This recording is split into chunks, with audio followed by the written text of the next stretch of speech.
Hello students.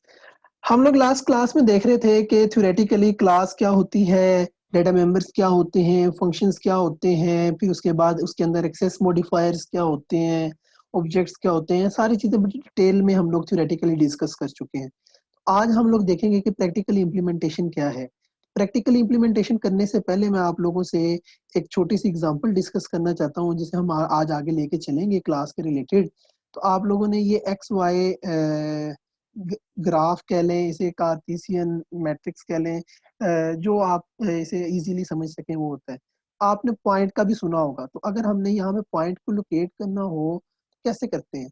ऐसे ही करते हैं ना कि हम ओरिजिन से देखते हैं कि ये एक्स एक्सिस में कितना दूर है, ओरिजिन से देखते हैं वाई एक्सिस में कितना दूर है, और हम बता देते हैं कि ये इसकी लोकेशन है। जैसे फॉर एग्जांपल, अगर मैंने इस पॉइंट को रिप्रेजेंट करना है तो मैं ये कहूँगा 4 और 5, एक्स इसके 4 और ये 5 है। ये आपका 2D के अंदर इस तरह रिप्रेजेंट होता है। हम ये देखेंगे आज कि ये जो एक्स और वाई है, एक पॉइंट की क्लास के अंदर लाई कर रहे हैं, ठीक है? तो ये किस तरह बन रहे हैं, ठीक है?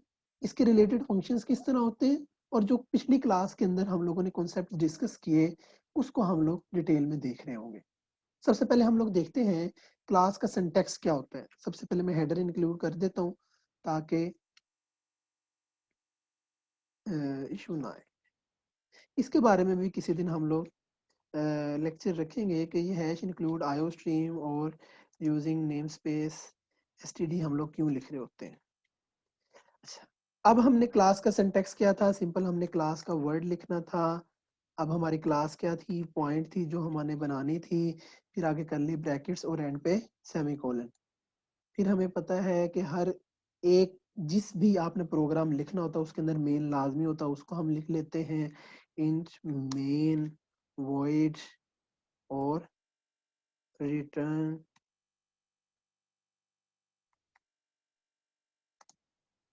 0। अच्छा, इसमें सिस्टम पॉज भी कर लेते हैं ताकि हम लोग आउटपुट को देख भी सकें। अच्छा, यहाँ तक तो हमारा सिंपल एक स्ट्रक्चर हो गया कि हम लोगों का क्लास का सिंटैक्स क्या है। सिंपल हमारे पास क्लास का कीवर्ड आएगा, जो भी आपने नेम रखना है पॉइंट का वो रखना है, और फिर उसके बाद आपने मेन के अंदर आपने जो भी चीज़ उसे टेस्ट करनी है वो आपकी आ जाएगी। अच्छा, ये सिंपल आपका पॉइंट का क्लास है। अब पॉइंट के अंदर मैंने आपको जैसे बताया कि हमारे पास इंट एक्स मतलब कि एक्स और वाई तो आपके पास कह लें कि एक्सिस है। उसे मैं कैसे रिप्रेजेंट करूंगा? इंट एक्स कह देता हूँ, फिर मैं कह देता हूँ इंट वाई, ठीक है? अच्छा, अब मैं इसको कह देता हूँ हमारे पास एक फंक्शन है जो इसके एक्स और वाई को प्रिंट करवाता है। मैं कह देता हूँ प्रिंट फंक्शन वॉइड प्रिंट, जो इसे प्रिंट करवा दे। ये क्या है? सी आउट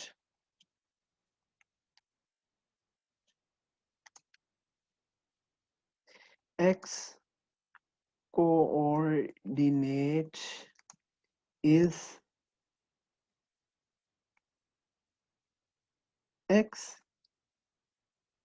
एंड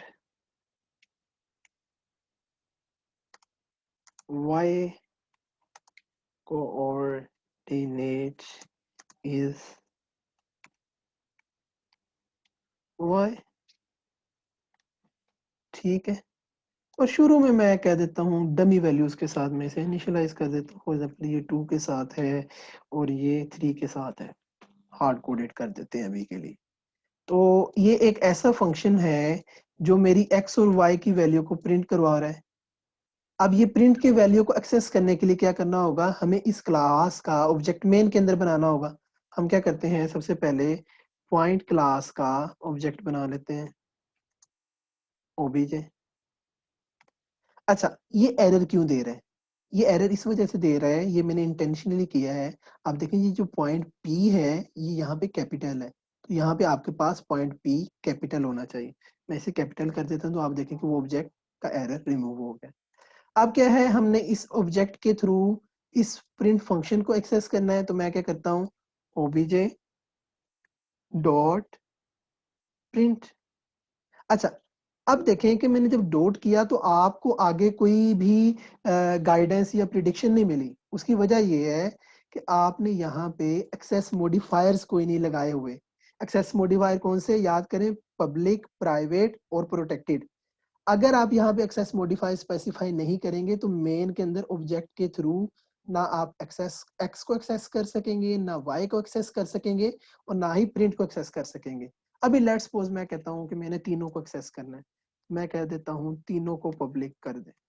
जब हम पब्लिक का कीवर्ड लिखेंगे ना तो होता ये है कि इसके नीचे जितने भी आपके जो डाटा मेंबर्स हैं, फंक्शंस हैं, वो सारे के सारे इस ऑब्जेक्ट के थ्रू इस मेन के अंदर एक्सेसिबल है। मतलब तमाम डाटा मेंबर्स और फंक्शंस पब्लिक के बाद आएंगे तो वो आउटसाइड द क्लास ऑब्जेक्ट के थ्रू एक्सेसिबल है। सबसे पहले मैं प्रिंट के थ्रू एक्सेस करना चाह रहा हूँ, इसे चला के देखते हैं।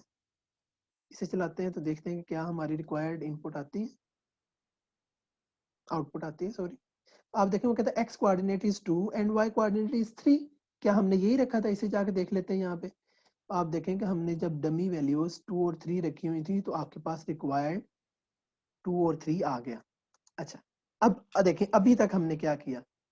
हमारे पास क्लास थी, उसका सिंटैक्स समझ लिया, हमारे पास डाटा मेंबर्स क्या होते हैं वो देख लिए, फंक्शंस हैं वो देख लिए, फिर उसके बाद हम लोगों ने ऑब्जेक्ट्स को कॉल किस तरह करते हैं वो देख लिया, उसके फंक्शंस किस तरह होते हैं वो भी हमने देख लिया।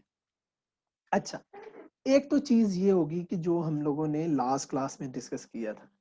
अच्छा, अब देखें यहाँ पे हम अगर प्राइवेट कर देते हैं तब क्या इशू होगा?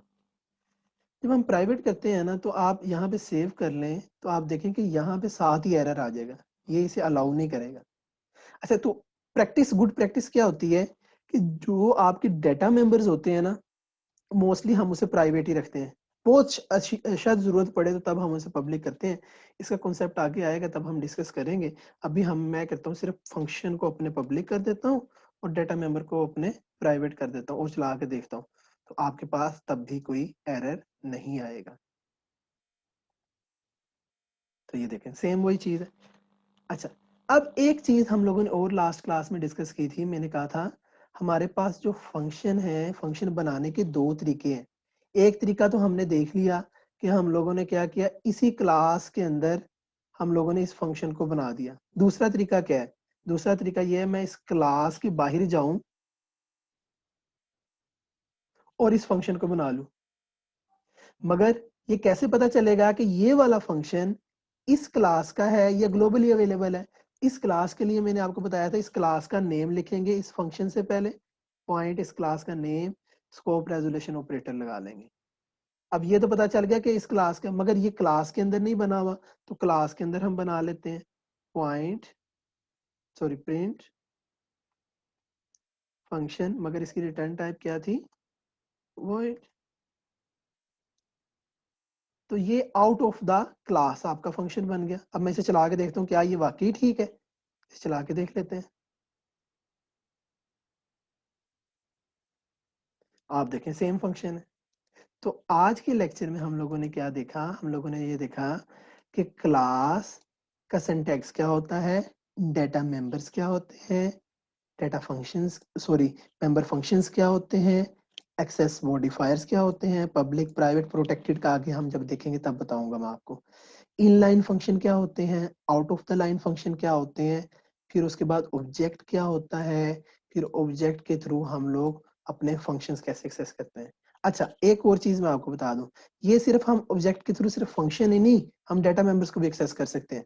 लेट्स से मैं ये पब्लिक वाला कीवर्ड उठा के यहाँ पे लगा देता हूँ। अब आपके पास y अवेलेबल है तो मैं क्या करता हूँ, मैं यहाँ पे प्रिंट के फंक्शन को कमेंट कर देता हूँ और मैं कहता हूँ भाई सी आउट कर दो obj डॉट y। अब देखें आपके पास जो चीज पब्लिकली अवेलेबल है वही आपको प्रिडिक्शन के अंदर आ रही होगी। तो अब मैं इसे y को सिलेक्ट कर देता हूँ और सेमीकोलन। अब सिर्फ आपके पास y की वैल्यू प्रिंट हो रही हो। तो यही हमारा आज का लेक्चर था कि हम लोग देखें कि जो पब्लिक एक्सेस मॉडिफायर्स हैं क्लास से बाहर, क्लास से बाहर किसमें? मेन के अंदर। वो अवेलेबल है, प्राइवेट कभी भी अवेलेबल नहीं होंगे।